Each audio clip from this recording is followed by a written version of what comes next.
오늘 우리가 본문을 통해서 짧게 볼 두 사람 때문입니다. 두 사람이 등장하는데요. 바울은 약 30명의 사람들을 로마에 있는 교회에 소개하면서 이 둘을 가장 앞에 둡니다. 30명의 사람들 중 가장 앞서 소개하고 있어요. 그리고 소개하는 데 있어서도 설명을 붙여놓습니다. 그것도 3절이나 할애하고 있어요. 왜 그러냐면요. 30명의 이름과 공동체와 기관들을 문안하라라고 말하면서 3절부터 쭉 기록되어져 있는 오늘 본문을 보면 이 뒤로 등장하는 사람이 29명입니다. 29 개인과 공동체를 합친 수예요. 그런데 그 29의 제일 앞에 이 사람들을 등장시키고 있어요. 그리고 또 놀랍게도 수식어도 붙여놓고 있습니다. 이 사람들이 어떤 사람이길래 바울이 로마 교회에 문안을 전하고 인사를 하면서 이렇게 중요하게 그리고 자세하게 설명을 해놓았을까? 이것을 좀 보려고 합니다. 성경에 등장하는 사람은 브리스길라와 아굴라라는 집사입니다. 정식 직분은 집사였습니다. 그리고 이름은 브리스길라라고 하는 여성과 아굴라라고 하는 남성입니다. 이 둘은 부부입니다. 그런데 놀랍게도 바울은 로마 교회에 편지하면서 이 부부를 거론할 때 아굴라와 브리스길라라고 말하지 않고 브리스길라와 아굴라라고 말합니다. 그리고 오해하시면 안 되는 게 있습니다. 그게 뭐냐면요. 바울은 브리스가라고 씁니다. 바울은 이 사람을 브리스가라고 쓰는데요. 우리가 흔히 들었던 이름은 브리스길라입니다. 바울은 조금 딱딱한 면이 있어요. 왜 그러냐면요. 사도행전에 보면 바울은 이 브리스길라를 부를 때 브리스가 이렇게 부릅니다. 그런데요. 이 브리스가는 이 브리스길라의 가문의 이름입니다. 로마의 원로원 가문 중 아주 오래된 귀족 가문의 이름 중 하나입니다. 이 브리스가라는 것은. 그래서 브리스가라고 부른다는 것은 그 가문을 부르는 거예요. 그 가문. 즉 로마인에게 브리스가라고 말하면 원로원에서도 귀족, 즉 로마의 오래된 귀족 가문입니다. 그러기에 브리스가라는 것은 좀 공식적 호칭이에요. 딱딱한 이름입니다. 브리스가. 그런데 누가는 브리스길라 이렇게 불러요. 그게 뭐냐면 브리스가의 이쁜이 이런 뜻이에요. 브리스가의 아름다운 여성, 브리스가를 대표하는 미녀 이렇게 부르는 겁니다. 즉 지금으로 보시면 애칭이에요. 그 가문에서 제일 이쁜 사람, 그 가문에서 내 마음에 제일 드는 사람, 그 가문에서 너희들이 제일 이쁘다고 말하는 그 사람 이런 뜻이에요. 그래서 누가는 브리스길라 이렇게 부릅니다. 신라를 부르는 말도 누가와 다른 제자들은 달라요. 바울은요, 이 신라를 꼭 가문 이름으로 불러요. 실루아노 이렇게 부릅니다. 이 신라를 지칭할 때 실루아노 이렇게 불러요. 이게 딱딱한 이름인데 바울은 그렇게 부릅니다. 그런데 다른 제자들은 실루아노라고 부르지 않고 신라 이렇게 불러요.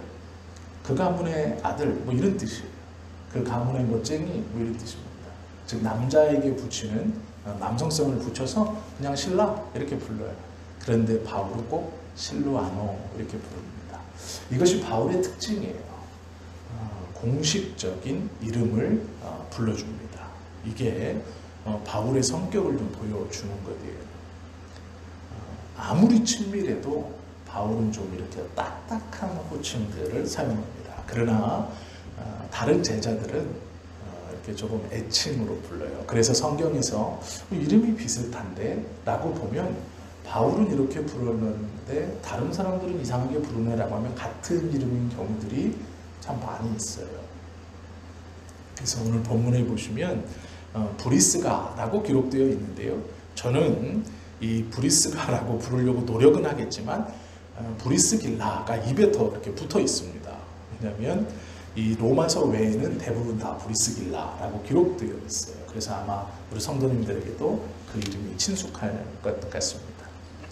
아굴라가 남편 이름이고요. 이 브리스길라가 부인의 이름인데요. 브리스가 가문은 말씀드렸다시피 로마의 원로원의 유서 깊은 귀족 가문입니다. 그러기에 남편보다 사회적 신분이 더 높기 때문에 앞에 붙이는 것이 이 당시의 전통이었습니다. 그래서 여성을 앞에 먼저 놓고 남편 아굴라를 뒤에 놓습니다. 남편 아굴라는 본도 출신의 유대인입니다. 즉, 이 집은 부인은 로마인이고 남편은 유대인인 가정이었습니다. 이들의 직업은 천막을 짓는 사람이에요. 아마 이 당시의 역사적 상황으로 보았을 때 브리스가와 아굴라는 결혼할 수 없는 신분입니다. 그런데 둘이 결혼을 했습니다. 그리고 아마 이 브리스가는 가문에서 퇴출되었을 것입니다. 그리고 남편, 유대인들이 가장 많이 가지고 있었던 직업 중 하나인 천막 빚는 일을 같이 했던 것 같습니다. 즉, 브리스길라는 로마의 원로원의 귀족 가문의 딸이기 때문에 그가 자발적으로 먹고 살기 위해서 천막을 지었다는 것은 있을 수 없는 일입니다. 그럼 왜 그랬을까? 뒤에 붙어있는 남편의 이름으로 유추해 볼 수 있습니다. 그 당시의 사회상을 따르면 유대인과 결혼한 로마인이었기 때문에 아마 가문에서 추출되었고 모든 경제적인 지원이 끊어졌을 것입니다. 그러기에 유대인들이 가장 많이 알고 또 행하고 있었던 직업 중 하나인 천막 빚는 일을 같이 했습니다. 그러면서 예배소에 처음에는 거주하고 있었고 그 다음 로마로 옮겨와서 살고 있었습니다. 이것이 브리스가와 아굴라의 배경입니다. 이들이 바울을 만납니다. 그리고 바울은 이들과 함께 약 18개월, 1년 반을 에베소에서 거주하면서 이들에게 복음을 가르칩니다. 그럴 수 있었던 이유가 있습니다. 바울은 자비량 선교사였습니다. 물론 안디옥 교회에서 선교 헌금을 받아서 그 선교 헌금을 가지고 있었지만 바울은 선교만 한 것이 아니고요. 만나는 어려운 사람들이나 어려운 교회 공동체나 모임이 있을 때 그것들을 흔쾌히 내어주었습니다. 그리하여서 바울은 선교 헌금은 다른 공동체나 구제를 위해 대부분을 사용했고 그가 실질적으로 먹고 잠을 자는 일에는 많은 돈을 쓰지 않았습니다. 그리고 그 돈조차도 자신이 텐트 깁는 일을 하면서 이 배우는 벌어들이는 수익으로 생활했습니다. 이 브리스가와 아굴라 부부는 1층은 공장이었고 즉 그 집은 2층 집이었는데 1층은 공장으로 써서 사람들을 모아 텐트를 만들었고 2층은 자신들의 가정집으로 썼을 것입니다. 그때 당시에 대부분의 사람들이 그렇게 살았습니다. 이것은 고고학적으로도 그렇게 다 알고 학자들도 그렇게 말하고 있는 것입니다. 1층에 사람들을 모아놓고 텐트 깃는 일을 했을 것입니다. 바울도 자연스럽게 그곳에 들어갔을 것이고 그곳에서 바울이 일을 하면서 한 곳에 모여있는 사람들에게 부지런히 하나님의 말씀, 특별히 그 중에서도 예수가 그리스도이심을 전했습니다. 유대인인 아굴라가 처음에는 반응을 보였을 겁니다. 그리고 많은 유대인들은요, 이 텐트 깁는 일을 어렸을 때부터 배웁니다. 자기가 스스로 먹고 사는 일을 배워요. 회당에서 이걸 가르쳐 줬습니다. 그러기에 대부분의 바리새인들은 텐트 깁는 일을 다 할 수 있습니다. 바울만 특별히 하는 일이 아니었어요. 먼 타지에 여행을 가거나 다른 곳에 갔을 때 소일거리가 없고 먹고 살 것이 없을 때 유대인들은 이 수공업, 손으로 직접 자기가 해서 돈을 벌 수 있는 일을 배웠습니다. 그때 가장 많이 배우는 것이 이 텐트를 깁는 일이었어요. 바울도 자연스럽게 이 아굴라와 브리스길라의 공장에 들어갔고 그곳에서 복음을 가르쳤습니다. 그런데 놀랍게도 이 브리스길라가 바울에게 더 호의적이었고 그 말씀을 더 열심히 받았습니다. 그리하여 바울이 놀랍게도 이 에베소 교회에 머물며 전도하면서 이 브리스길라와 아굴라를 1년 8개월 동안 말씀을 가르치고 하나님의 나라를 가르치고 강론합니다. 그 다음 1년 8개월이 지난 다음에 바울이 다른 지역으로 떠납니다. 이미 브리스길라와 아굴라의 공장에는 조그마한 에베소 교회 공동체가 설립되었습니다. 그들은 예수 그리스도를 뜨겁게 사랑했고 믿었습니다. 이 브리스길라와 아굴라의 공장, 집 겸 공장에 뿐만 아니라 에베소 지역 곳곳에서는 조그마한 믿음의 공동체들이 많이 생기기 시작했습니다.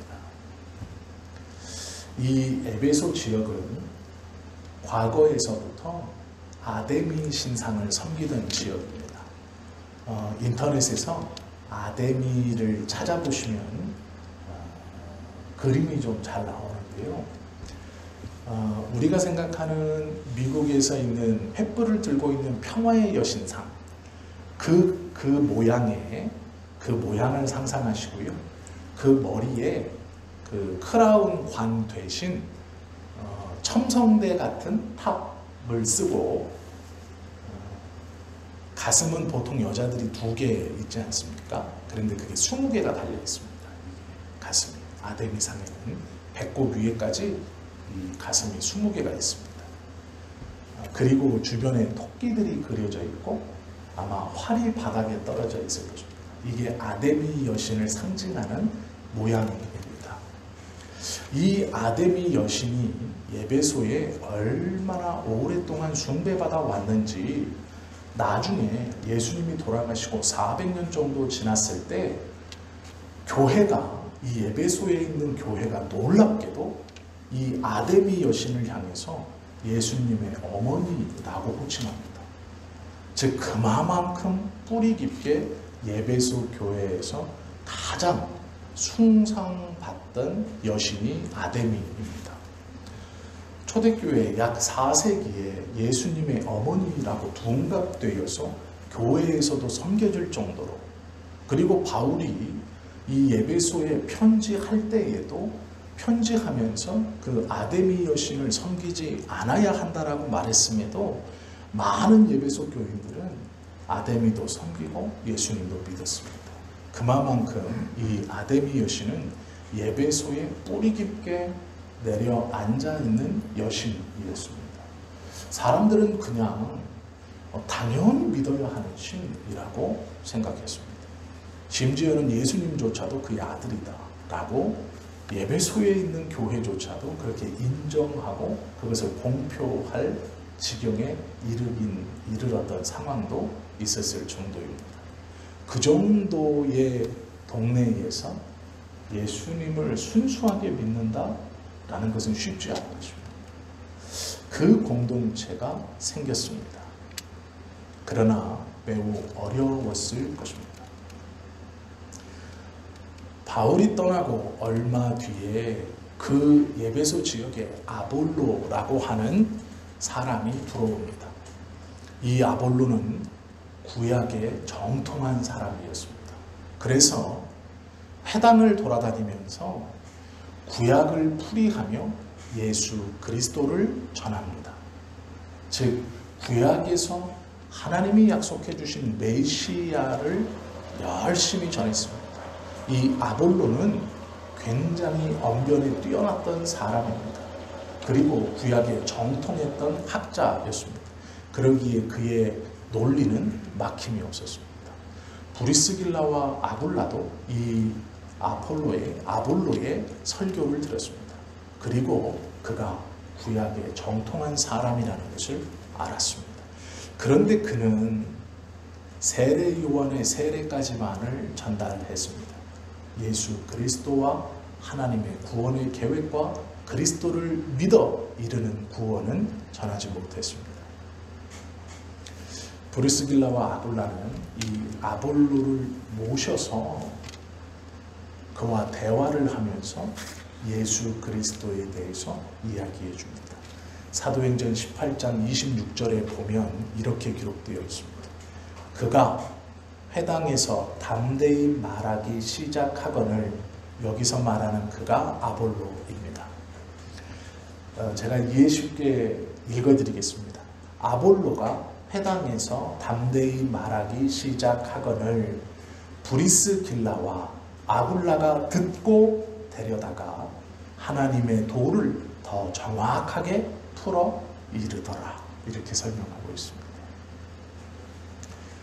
브리스길라와 아굴라는 성도입니다.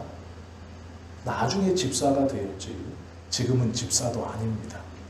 에베소 교회에 있는 여러 조그마한 교회 공동체 중 하나, 그리고 그 여러 공동체 중 하나의 장소를 제공하고 있는 성도일 뿐이었습니다.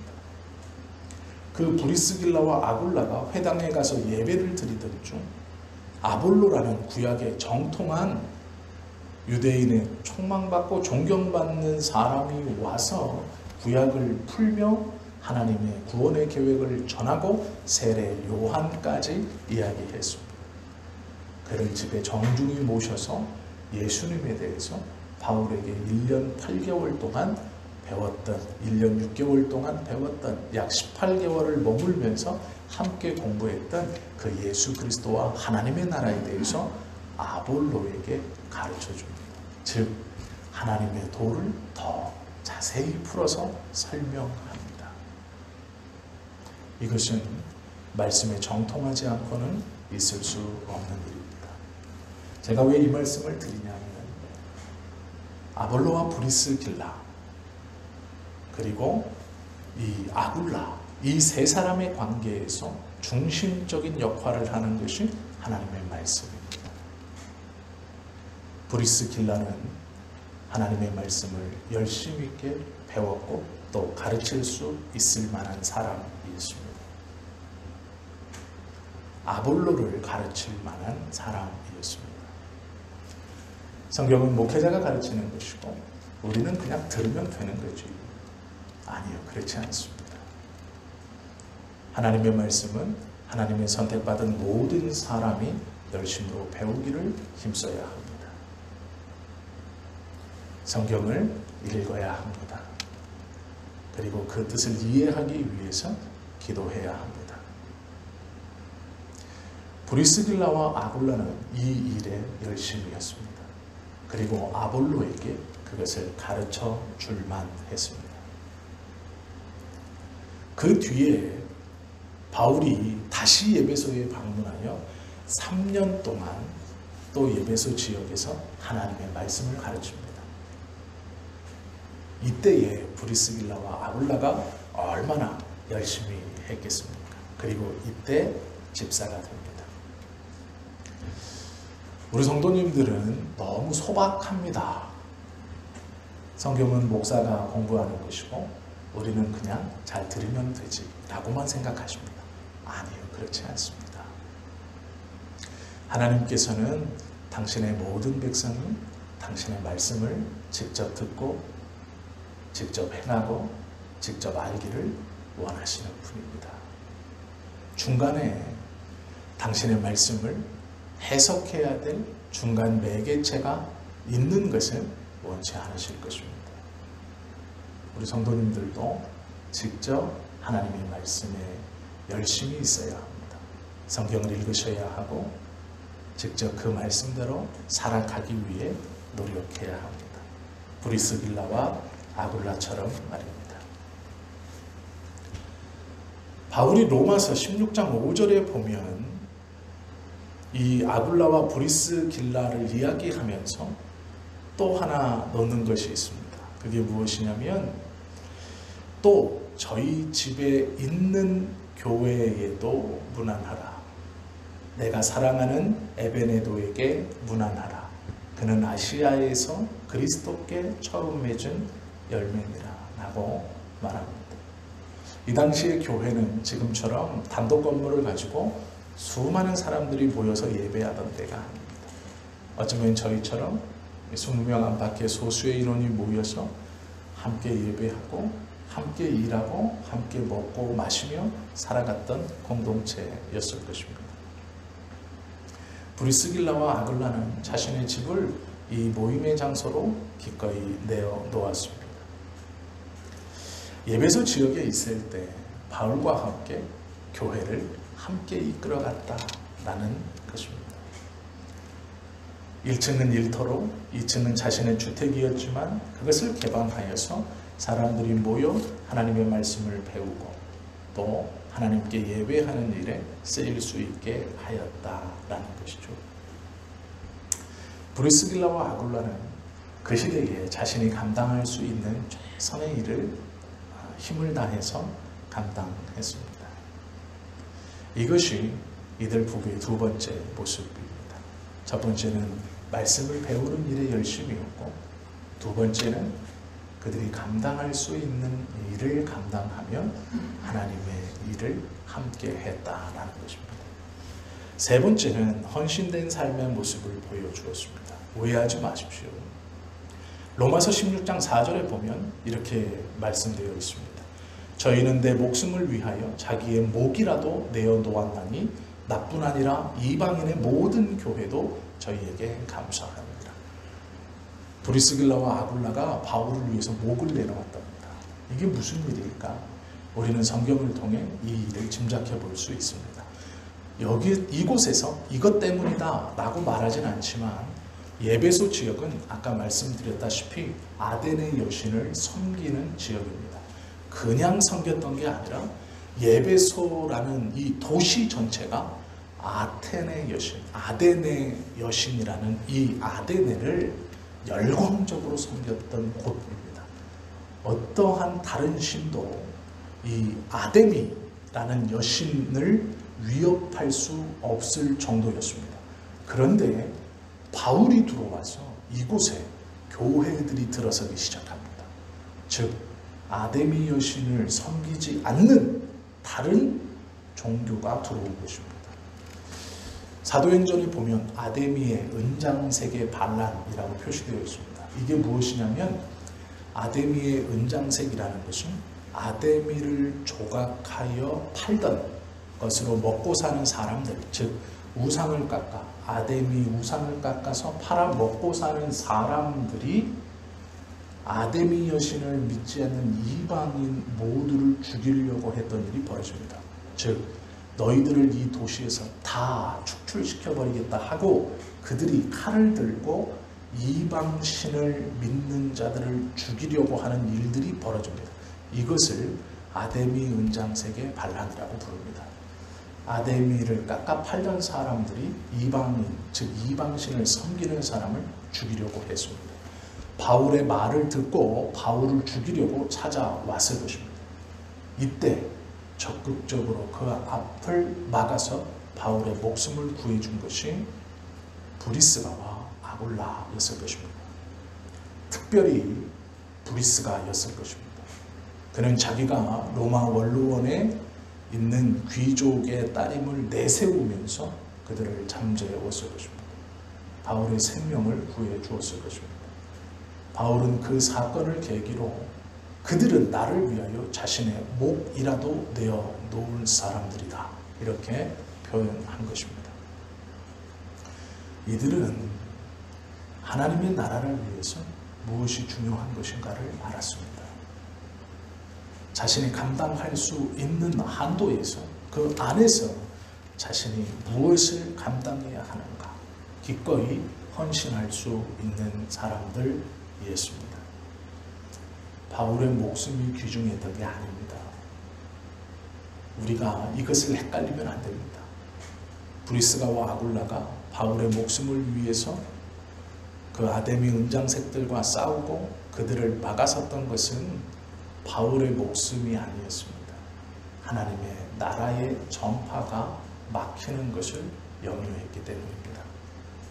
한 사람의 바울 개인의 목숨이 염려되고 그 개인의 안위가 염려되어 막아선 것이 아니고 하나님의 나라 때문입니다. 바울이 아니었어도 그들은 보호했을 것입니다. 그곳에 아볼로가 있었어도 그들은 보호했을 것입니다. 아니, 실라가 있었어도 그들은 보호했을 것입니다. 그들뿐만 아니라 이름 없는 예수 그리스도를 전하며 하나님의 나라를 전파했던 그 누가 있었어도 그들은 막아섰을 것입니다. 그들 개인이 불쌍하고 그들 개인의 목숨이 아니에요. 하나님의 나라 때문입니다. 이것이 놀랍게도 바울이 약 30명의 사람들의 이름을 거론하면서 가장 앞에 두었던 이유이며 또 동역자라는 수식어를 붙인 이유입니다. 바울은 이 뒤로 29명의 사람들을 더 언급하지만 동역자라는 말은 이들 부부 앞에 그리고 다른 한 사람 즉 2명 앞에만 붙입니다. 너무도 고맙다. 이들에게 꼭 인사해야 한다. 로마의 너희 교회는 너희 교회를 지금까지 있게 한 이 30여 명에게 꼭 인사를 해야 한다. 앞에 물론 2사람이 더 있습니다. 그러나 그들은 다음에 우리가 함께 볼 것입니다. 이 30명의 사람들을 이야기하면서 2명에게만 동역자라고 붙입니다. 자, 말씀 마치겠습니다. 제가 가만히 생각해 봤습니다. 목회를 다 마치고 자신의 목회를 돌아보면서 누군가에게 편지를 쓸 때 나는 누구를 향해서 동역자라는 이름을 붙여 소개할 수 있을까? 동역자, 같은 짐을, 한 짐을 같은 어깨에 지고 가는 사람. 누구에게 나는 동역자라는 호칭을 이름 앞에 붙여서 쓸 수 있을까? 라고 고민해 보았습니다. 그런데 그 고민을 하자마자 바로 드는 생각이 하나님은 누구를 동역자라고 부르실까를 생각해 보았습니다.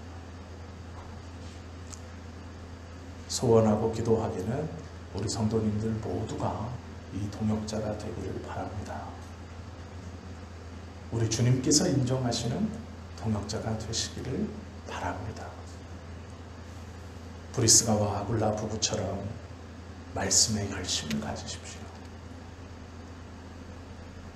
감당할 수 있는 안에서 하나님의 일을 감당하십시오.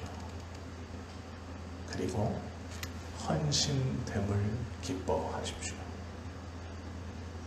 우리가 이 작은 교회를 함께 섬겨가고 꾸려가는 것은 하나님께서 우리에게 주신 놀라운 기회입니다. 어쩌면 우리 주님이 동역자라는 호칭을 붙이시기 위해서 우리에게 주신 마지막 기회일지 모릅니다. 그것이 조금 힘들고 버거울 것입니다.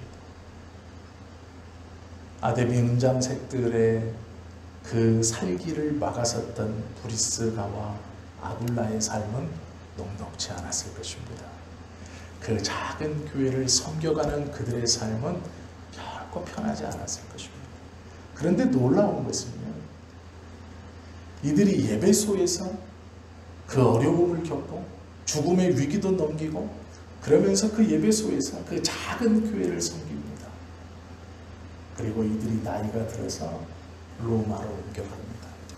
그런데 놀라운 것은 박해가 본격적으로 시작되어 많은 사람들이 로마에서 도망칠 때 이들은 로마에서 꿋꿋하게 하나님의 교회를 여전히 섬겨갑니다. 젊은 날 내가 바울과 함께 예배소 교회를 섬겼고 수많은 어려움을 겪었고 생명의 위험에서 내가 바울도 구했고 하나님의 말씀에 열심히 있었고 헌신했고 이제 나이가 들어 노년을 좀 더 편안하게 보내기 위해 로마로 이주했는데 이곳에서는 좀 편하게 있어야 하지가 않습니다. 그곳에서 이 브리스가와 아굴라 부부는 교회 공동체를 설립하고 그 교회를 섬깁니다. 박해가 가장 극심하여서 로마에 들어가 신앙생활하던 사람들이 도망치는 그 시기에 그들은 그곳에서 끝까지 하나님의 공동체를 섬깁니다.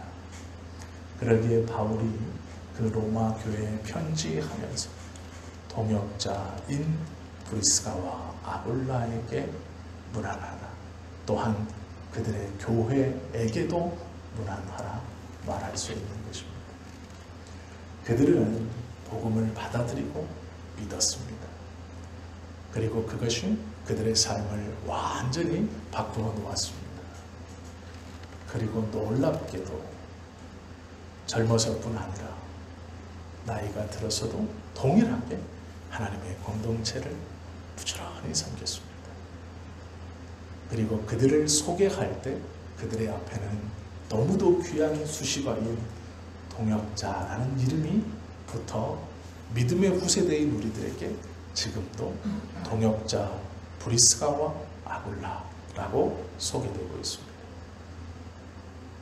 우리가 신앙생활의 마지막에 어떠한 것이 우리 앞에 붙어 있어야 하겠습니까? 우리 주님께서 우리들 이름 앞에 동역자라고 붙여주시면 그것은 또한 얼마나 큰 영광이고 얼마나 큰 감사이겠습니까? 그것이 이 땅의 교회가 붙여준 어떠한 직분보다 더 값진 것일 것입니다. 성도여도 상관없고 집사여도 상관없고 권사님, 장로님, 목사님 아무 상관없습니다. 우리 주님께서 동역자라고 붙여주는 순간 그것이 우리의 이름 앞에 붙는 순간 우리는 가장 큰 영광의 직분을 받은 것입니다. 우리 성지교회 성도님 모두가 주님 앞에 이러한 직분 아니 이러한 호칭을 받으실 수 있기를 기도합니다. 그리고 그렇게 살아가십시오. 말씀에 열심을 품으시고 감당할 수 있는 안에서 자신이 할 수 있는 신앙적 무게를 감당하시고 끝까지 헌신하시고 그리하여 마지막에 우리 주님이 동역자라는 말을 붙여주시는 그 영광과 은혜로운 신앙의 삶을 살아갈 수 있기를 예수님의 이름으로 축원합니다. 기도하겠습니다.